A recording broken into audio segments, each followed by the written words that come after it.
Arrest हो, आप सीधी एक छोटी सी डेफर्मेशन केस में अगर किसी को आप उसको ये कह सकते हो कि आपकी सदस्यता रद्द हो जाएगी, आप गुजरात बुला सकते हो किसी, कोई छोटी चीज़ नहीं है। पॉक्सो की कंप्लेंट होने पे ही ऑन द स्पॉट अरेस्ट होता है। आज 3 दिन हो गए हैं, कोई अरेस्ट मेड नहीं हुआ है अभी तक। और अगर इस दौरान कुछ भी ऐसा होता है कि वो इस देश से छोड़ के चले जाएं, क्योंकि उनके अभी तक पासपोर्ट वगैरह भी बाउंड नहीं हुए, यहाँ तक कि उन्हें इन्वेस्टिगेशन के लिए भी नहीं बुलाया गया अभी तक। बीइंग अ लीगल एडवाइजर, कानून का एक मैं अध्यक्ष हूँ और बताना चाहूँगा कि भाई अगर हमारे फंडामेंटल राइट्स का अगर हनन करता है तो वो भी एक अपराध है। जब आप पावर में ही नहीं हो तो आप इस्तीफा किस चीज़ से दोगे? जब मेरे पास पद ही नहीं है, कल को मैं एडवोकेट ही नहीं रहूँगा, मैं केस लड़ लूँगा जाके। ये उनके लिए भी कर रहे हो, इतना बड़ा पीछे एक घोटाला भी हुआ है, सब उसके लिए जाहिर भी हैं, अडानी को लेकर चीज़ें हुई हैं। स्मृति ईरानी जी जो पहले चूड़ियाँ बेचती थी प्रधानमंत्री मनमोहन सिंह जी को, यहाँ पर वकील आ गए हैं और ये लीगल एडवाइजर भी हैं। यहाँ पर जो देख रहे हैं पहलवानों का जो आंदोलन एक तरीके से खड़ा हो गया, इसमें धीरे धीरे हुजूम भी बढ़ता जा रहा है। क्या कुछ कहेंगे इस मसले पर, जानते हैं, इन्हीं से आप अपना परिचय देते हैं। जी, मेरा नाम चरणजीत सिंह है, मैं ऑल इंडिया सिख काउंसिल से हूँ और मेंबर हूँ दिल्ली माइनॉरिटी कमीशन से। एक सबसे बड़ी बात है, जो बच्चे हमारे देश के लिए हमें प्रतिनिधि करते हैं, देश के लिए खेलते हैं, आज वही धरने पे बैठे हैं। बहुत शर्म की बात है हमारे देश के लिए, जो हमारे देश को स्वर्ण मेडल दिलवाते हैं, गोल्ड मेडल दिलवाते हैं। आज एक बृजभूषण जो एक समझ लो कि शोषण कर रहा है, जिस पर इतनी FIR दर्ज है, उसके बाद भी उस पर कार्रवाई नहीं हो पा रही। सरकार की कहीं ना कहीं तो खामियां है ना। पॉक्सो एक्ट के अंदर अब किसी की FIR हो, वो बंदा उसी टाइम अरेस्ट है, उसकी घर की खाल तक खींच देते हैं। और आजकल तो वैसे बुलडोजर बाबा चल रहे हैं, 1 मिनट से पहले बुलडोजर भी चल जाता है। बट सारी चीज़ें होने के, सिस्टम में होने के बाद भी उस पर कोई कार्रवाई नहीं हो रही।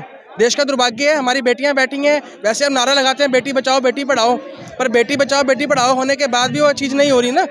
आज भी कहीं ना कहीं बेटियों को पीछे छोड़ा जा रहा है, एक नेता की वजह से, एक पॉलिटिशियन की वजह से, जिससे हमारा यूथ सारा डिस्क्वालीफाई हो रहा है, यूथ पीछे रह रहा है। और जो हमारे बच्चे जीतते हैं, खेलते हैं, वो सारे पीछे रह रहे हैं इस चीज़ को लेके। तो बहुत शर्म की बात है ये। सुप्रीम कोर्ट भी इस मामले पे, जैसे आप कह रहे हैं कि यूपी एनकाउंटर या हत्या के मामले पे बोल रहा है, सवाल पूछ रहा है लगातार, इस मामले पे भी FIR दर्ज हो गई है। तो क्या कहेंगे सुप्रीम कोर्ट का? देखो, मेरे को नहीं लगता था कि सुप्रीम कोर्ट जाने की जरूरत पड़नी थी एक छोटी सी FIR के पीछे। बट हमारा दुर्भाग्य है कि हमें सुप्रीम कोर्ट जाना पड़ा, वहाँ से FIR करवानी पड़ी। पॉक्सो एक्ट के अंदर FIR हुई। अगर यही FIR पहले हो जाती तो ये धरना नहीं लगता। अगर जनवरी के अंदर धरना लगा था, SIT कमेटी बनी थी, तो ये नौबत नहीं आनी चाहिए थी, तो ये दोबारा बनाना पड़ा। और मैं सरकार से अपील करता हूँ कि हमारी बच्चियों को इंसाफ दिया जाए और इनके ऊपर जो भी कार्रवाई है बृजभूषण के ऊपर वो करी जाए। इसमें मैं ऐड करना चाहूँगा जी, मैं advocate Karan, ex legal consultant Delhi minority commission से। एक मैं बताना चाहूँगा कि हमारे देश में एक संविधान है जो डॉक्टर भीमराव अम्बेडकर जी ने लिखा था और बड़ी मेहनत से लिखा था। अब संविधान के अंदर आर्टिकल अगर आप पढ़ेंगे, क्योंकि सब पढ़े लिखे लोग हैं और आजकल पढ़ा लिखा ज़माना है, आर्टिकल 25 से लेके 12 से लेके 25 तक जो हमारे कॉन्स्टिट्यूशन राइट्स हैं उसका वायलेशन कैसे हो सकता है। और आजकल तो हमारा देश ऐसा है कि अगर पिज़्ज़ा डिलीवरी में अगर टाइम लग जाए तो उसकी कंप्लेंट हो जाती है।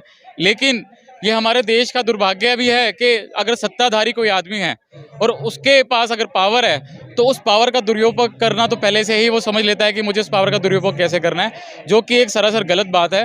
बीइंग अ लीगल एडवाइजर, कानून का एक मैं अध्यक्ष हूँ और बताना चाहूँगा कि भाई अगर हमारे फंडामेंटल राइट्स का अगर हनन करता है तो वो भी एक अपराध है।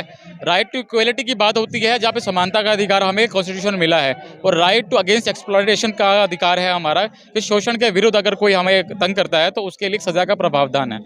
और वो प्रावधान मैं आपको थोड़ा कानून बता देता हूँ कि अगर हमारी शिकायत थाने में जाती है तो एक IO और पुलिस ऑफिसर का फ़र्ज़ होता है कि उस पर इंक्वायरी फटाफट की जाए, बजाय इसके कि सुप्रीम कोर्ट पहुँचा जाए। सुप्रीम कोर्ट का मतलब जानते हैं, सुप्रीम कोर्ट का मतलब ये है कि हायर अथॉरिटी। सुप्रीम कोर्ट इतने छोटे मुद्दों के लिए नहीं बैठा कि खाली वो सिर्फ इन छोटे छोटे मुद्दे को देखे। लेकिन अब इस देश का ये दुर्भाग्य है कि जी अगर कोई सत्ताधारी है और पावरफुल आदमी है तो उसके लिए सुप्रीम कोर्ट जाना पड़ेगा, उसको वहाँ से शिकंजा कसवाया जाएगा, उसके बाद भी उस पर कार्रवाई नहीं होगी तो धरना दिया जाएगा, फिर जाके लोग सोचेंगे कि उसको सज़ा होनी चाहिए कि नहीं होनी चाहिए, जो कि ये बहुत गलत बात है। हमारे जो भीमराव जी का कॉन्स्टिट्यूशन था वो कभी इसलिए नहीं बना था कि जी कभी कोई सत्ताधारी आए, अगर आज मेरे पास कोई पावर आ जाए तो मैं उसका दुरुपयोग करूं, जो कि एक सरासर गलत बात है। इस की भी कोई मंशा है इसके पीछे, सरकार बचा रही है, ऐसा कुछ आप? देखिए, सरकार जो है, सरकार लोगों ने चुनी है, और लोगों के चुनी हुई सरकार अगर लोगों के लिए कार्य नहीं करेगी तो मैं नहीं समझता कि उस सरकार का वास्तव में कोई एक अपना वर्चस्व रह जाएगा। लेकिन अगर सरकार लोगों द्वारा चुनी है, क्योंकि by the people be the people का नारा लोग देते हैं चुनाव से पहले और चुनाव के बाद भूल जाते हैं, तो ये सब बातें गलत हैं। सरकार को इस चीज़ में देख के, इन जो हमारे एक देश की शान है, एक पहलवान है, जिसका रिस्पॉन्सिबल पर्सन है, जिसका ओहदा अच्छा है समाज के अंदर, अगर आज कोई लड़की अगर कोई छेड़ता है, किसी पहलवान को देखती है तो पहलवान के भाग के जाती है कि ये पहलवान जी मुझे बचाएंगे, ठीक है जी। तो इसलिए ये हमारे देश की शान है। जब ये मेडल लाते हैं तो हमारा भी सीना चौड़ा होता है कि जी एक पहलवान हमारे देश के लिए एक स्वर्ण मेडल लेके आया है, लेकिन उसके बावजूद उनको यहाँ बैठना पड़ रहा है, तो एक हमारे लिए शर्मनाक बात है। एक क्लिप चल रही है जिसमें कहा जा रहा है कि नेशनल खेलेंगे ओलंपिक नहीं, नेशनल नहीं खेलेंगे ओलंपिक खेलेंगे, इस तरीके की राजनीति करने के लिए यहाँ पे पहलवान आए हैं। देखिए, ये सब चीज़ें गलत हैं। कोर्ट तक वही जाता है जिसको न्याय चाहिए, और पीड़ित तभी भागता है जब उसको पीड़ा होती है। यहाँ पे कोई अपनी राजनीति चमकाने के लिए तो बैठेगा नहीं, कोई अपना सारा काम दाव पे लगा के सब कुछ। अब इनको कोई अगर ये उठता है धरना तो इनको शायद कोई पूछेगी भी ना, क्योंकि अब इन स्थिति ऐसी बन चुकी है कि पहलवान हमारे यहाँ बैठे हैं, तो बैठने के बावजूद ये हो रहा है कि भाई यहाँ पे लोग उनको समर्थन देने चाहिए, लेकिन उसके बावजूद यहाँ पे बैठने के लिए सरकार को देखना चाहिए कि इस चीज़ के अंदर इनकी सुनवाई हो और जल्द से जल्द इनकी मांग को पूरा किया जाए। तमाम चीज़ें की गई, ऐसा भी आरोप लग रहा है। देखिए, ये सब चीज़ें गलत हैं, ये हमारा राइट है और इनका भी राइट है यहाँ पे प्रोटेस्ट करने का, क्योंकि जंतर मंतर ऐसी सजा है जहाँ पे इनको राइट भी दिया गया है कि यहाँ पे बैठा जाए। अगर यहाँ पे बिजली पानी और इनको नेसेसिटी की चीज़ें नहीं मिलेंगी तो ये लोग कहाँ जाएंगे? ऐसा नहीं करना चाहिए। तो दर्ज है आपराधिक मुकदमे, वो पूरा लिस्ट लगा है वहाँ पे और तमाम चीज़ें हैं। इसके बावजूद क्या सरकार में अगर कोई रहते हुए और कुश्ती फेडरेशन का अध्यक्ष भी हो तो कैसा लगता है कि मोदी सरकार क्या ये सब जानबूझकर करती है? देखिए, बीइंग अ जिम्मेदार नागरिक बताना चाहूँगा कि अगर किसी पे आरोप लगता है तो उसको इस चीज़ की गंभीरता को देखते हुए पहले ही वहाँ से रिज़ाइन दे देना चाहिए कि अगर मेरा मन साफ है तो मैं रिज़ाइन देके दोबारा आ जाऊँगा, क्योंकि मैं साफ़ हूँ। अगर मैं अपनी पावर नहीं छोड़ूंगा तो इसका मतलब मेरे अंदर कहीं ना कहीं खोट है कि जी मैं पावर छोड़ूंगा दोबारा मुझे नहीं मिलेगी क्योंकि मैं गलत हूँ। छोटी सी बात है, आपराधिक, लेकिन इतिहास कह रहे हैं अपराधी बनकर के मैं इस्तीफा नहीं दूंगा। इस्तीफा देने की बात ही नहीं बनती है, क्योंकि उनका कार्यकाल ही पूरा हो चुका है। जब आप पावर में ही नहीं हो तो आप इस्तीफा किस चीज़ से दोगे? जब मेरे पास पद ही नहीं है, कल को मैं एडवोकेट ही नहीं रहूँगा, मैं केस लड़ लूँगा जाके। जब तक मैं अपने कार्यकाल में था तब इस्तीफा देते। अब जब आप अपने कार्यकाल में ही नहीं हो, आपका टेन्योर ही पूरा हो गया, तो इस्तीफा कैसे दोगे?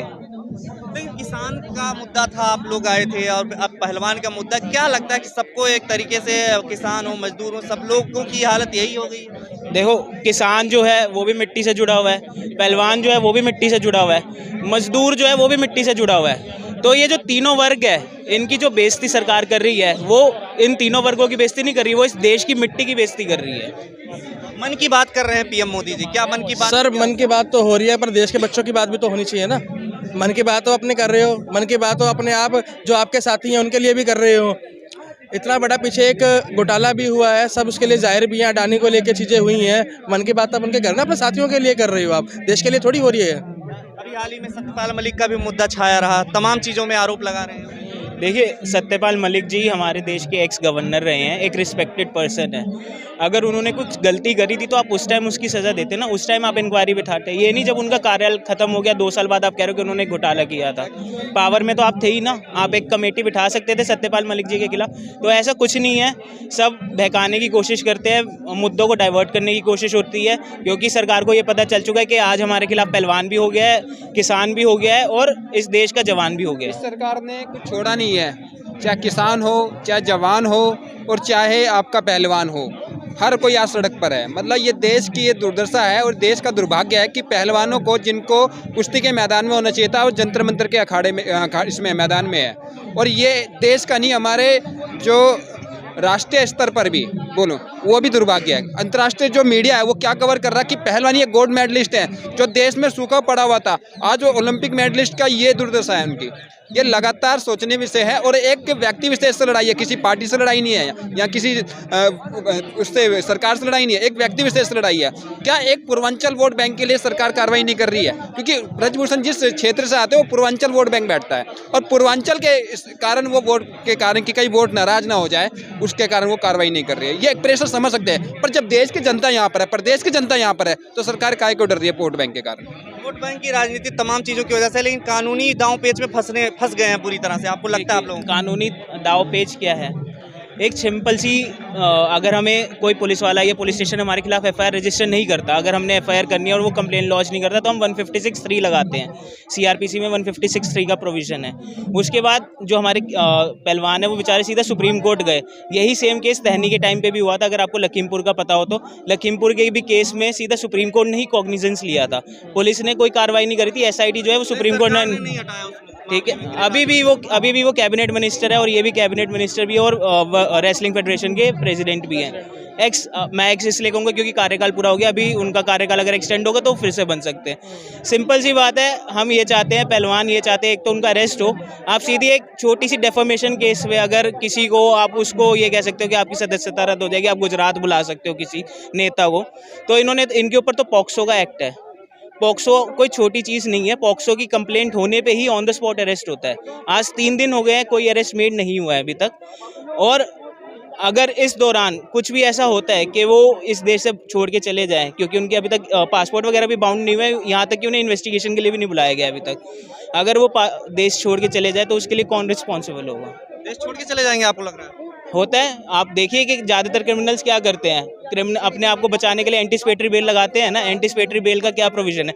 क्या आप खुद अंडरग्राउंड हो जाओगे और आपके एडवोकेट्स आपके बिहाफ पे एंटीसिपेटरी बेल लगाएंगे? फिर वो कोर्ट के ऊपर है कि वो एंटीसिपेटरी बेल एक्सेप्ट होती है या रिजेक्ट होती है। तो जब बाकी समर्थक देश छोड़ के जा सकते हैं, ये तो एक लीडर है, जब बाकी भाईचारे वाले जा सकते हैं।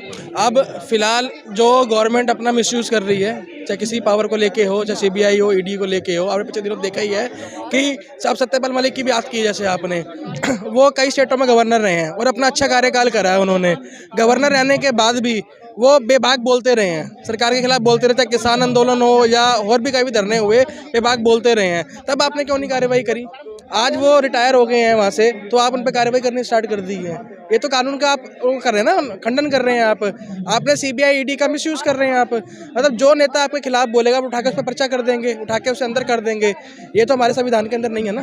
तो अब लीगल टीम क्या करने वाली है सर आपकी? सर लीगल टीम हमारे यहाँ पे जेल नहीं जाते? हम सुनिश्चित करने आए हैं। लीगल टीम यहाँ पे इसलिए पहुंची है कि यहाँ पे इनको जो भी असिस्टेंस चाहिए होगी लीगल, वो हम देने के लिए तैयार हैं और फ्री ऑफ कॉस्ट देने के लिए तैयार हैं। क्योंकि इस देश के संविधान में भी लिखा है कि भाई अगर किसी भी व्यक्ति को अगर किसी कानून की ज़रूरत हो तो उसको वो प्रोवाइड किया जाए। डीएलएसए भी बना हुआ है, लेकिन यहाँ पर लोगों को शायद उसके बारे में नहीं पता, इसलिए हम खुद यहाँ पर आए हैं। एक अपनी तरफ से सेवा देने के लिए, सहयोग देने के लिए आए हैं कि भाई इनको जब भी कोई भी ज़रूरत हो तो उस चीज़ के लिए हम हमेशा तैयार रहें। अगर उनको सज़ा नहीं होती है, जो भी कानून में प्रावधान रहेगा उसके तहत कार्रवाई हम कराने की ज़रूर मांग करेंगे और उसमें पैरवी भी करेंगे अगर ज़रूरत पड़ेगी तो, और मौका मिलेगा ज़रूर इस चीज़ को आगे लेके जाएंगे। स्मृति ईरानी जी जो पहले चूड़ियाँ बेचती थी प्रधानमंत्री मनमोहन सिंह जी को, आज वे चूड़ियाँ की बजाय आज उनसे मिलने के पास समय नहीं है उनके पास।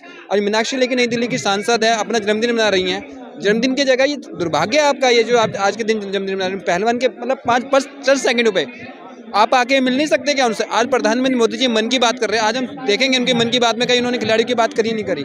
ये वही खिलाड़ी है जिनके साथ आप फोटो खींचते हैं, सेल्फी खींचते हैं और ट्विटर पे लगाते हैं, फेसबुक पे लगाते हैं कि मेरा गौरवान्वित पलों के साथ। आज कहाँ वो गौरवान्वित पल? आज कहाँ वो गवर्नमेंट की जो इज्जत है, जो हमारे देश का शान है, जो देश की बेटियां हैं, बेटी बचाओ बेटी पढ़ाओ, क्या इसी तरह से बेटी पढ़ाएंगे और क्या इसी तरह से बेटी बचाएंगे? ये बड़ा देश का दुर्भाग्य है। खबरों में बने रहने के लिए फोरम 4 को सब्सक्राइब करें और नोटिफिकेशन पाने के लिए बेल आइकन दबाएं।